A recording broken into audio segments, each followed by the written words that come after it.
Roll number 1, yes sir. Roll number 100, yes sir. অতঃপর শেষবারের মতো বন্ধ হলো হাজিরা খাতাটা।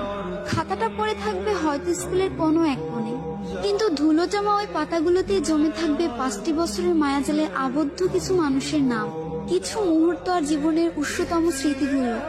কোনো একদিন এভাবেই শেষ হয়ে যাবে আমাদের স্কুল জীবন।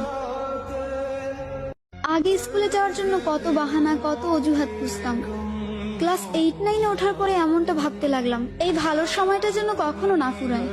স্কুল থেকে যখন একসাথে বাসায় ফিরতাম, শেষ হয়ে যেত রাস্তা, কিন্তু ফুরতো না আমাদের কথা। সাক্ষী ছিল লাস্ট বেঞ্চ, সাক্ষী ছিল রাস্তা, আমাদের ফেলে আসা হাজারো রূপকথা। ফাইনালি চলে আসলো বিদায়ের সময়। স্কুলে প্রথম দিনটা আর শেষ দিনটা একই ছিল।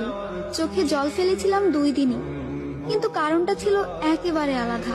একটা যাবার আনন্দ আর একটা বিদায়ের ব্যথা। বাস, শেষ হয়ে গেল আমাদের স্কুল লাইফ। তারপর একদিন হয়তো স্কুলের ইউনিফর্মটা বাড়িতে এসে খুলবো, তারপর হয়তো কখন আর পড়াই হবে না। আর কয়েকটা দিন, তারপরে 10 বছরের স্কুল জীবন শেষ হয়ে যাবে। এর সাথে সাথে হয়তো স্কুল লাইফের বন্ধুগুলোও হারিয়ে যাবে। আমার না খুব মনে পড়ে স্কুলের সেই বন্ধুগুলোকে। স্যারদেরকে মজা করে আর বিভিন্ন নামে ডাকা হবে না। আমার প্রিয় স্যারের মুখে আমার নামটা আর কখনো শুনতে পাবো না। সেই বোরিং ক্লাসগুলো আর ফিরে পাবো না। আর কখনো ম্যামের মুখে শোনা হবে না, তোদের মতো খারাপ বেচার আমি একটাও পাইনি। সত্যি চাইলে আর সেই সব দিনগুলো কখনোই ফিরে পাবো না। আমার না খুব মনে পড়ে স্কুলের সেই বন্ধুগুলোকে। স্যারদেরকে মজা করে আর বিভিন্ন নামে ডাকা হবে না। আমার প্রিয় স্যারের মুখে আমার নামটা আর কখনো শুনতে পাবো না। সেই বোরিং ক্লাসগুলো আর ফিরে পাবো না।